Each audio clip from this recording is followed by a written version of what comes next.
Hello again. Welcome to our live show. I'm Bill Bevins. Did you know that according to a new online survey, women are more likely than men to take on their partner's debt, while men are more likely to co-sign for even larger amounts? So here's the question of the day. Should you co-sign for a friend or loved one if they ask?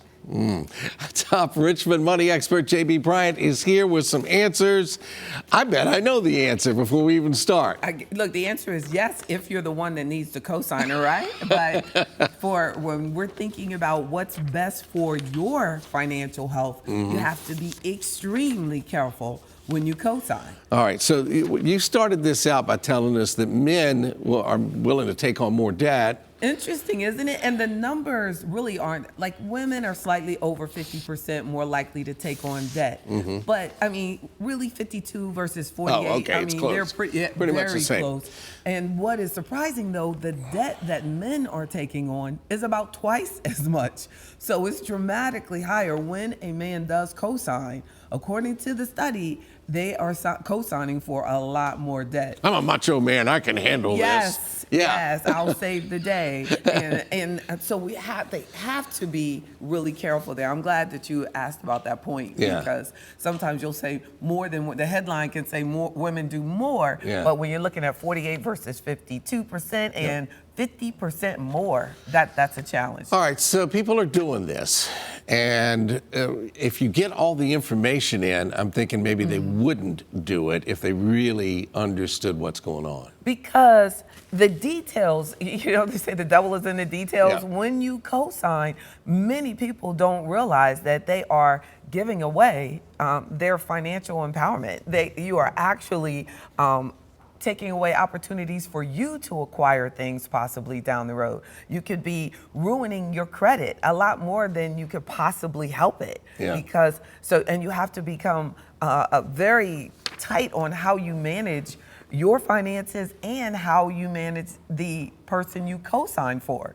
Because I know you co-signed thinking that they will take care of that debt, but no, that doesn't happen. And if you don't know if they miss that payment, it can affect your credit too. Yeah, you won't even know until it's really way too late. That's really sad, unless you're staying on top of that. So you have to be a great manager of your finances and a manager of their finances as well. You literally have everything to lose.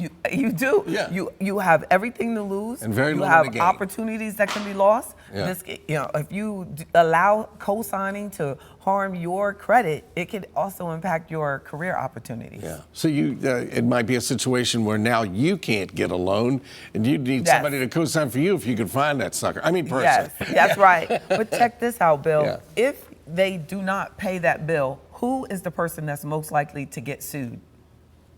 The co-signer or the person who originally? You'd think the person that didn't pay it. No, because the lender looks at it wisely. They say, I wouldn't even have loaned this money if you hadn't believed in them.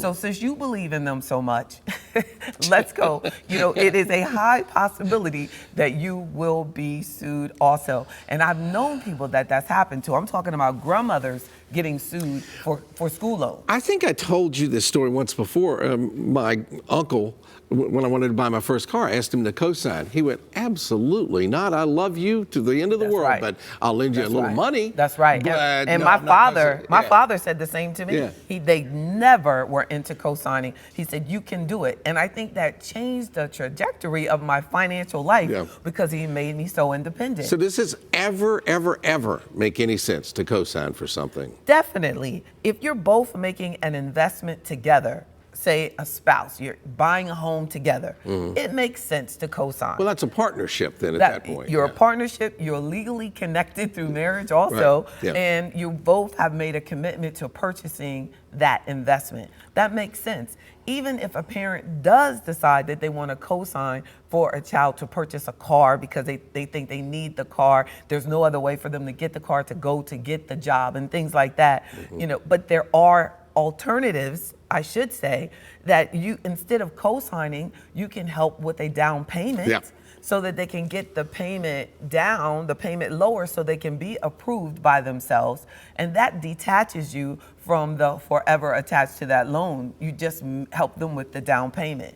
I love the fact that the person that co-signed is the more responsible one, so they come after you first. That's true. Thank you, darling. That was so good. That's so true. JB Bryan offers free weekly money seminars and webinars every Wednesday and Sunday.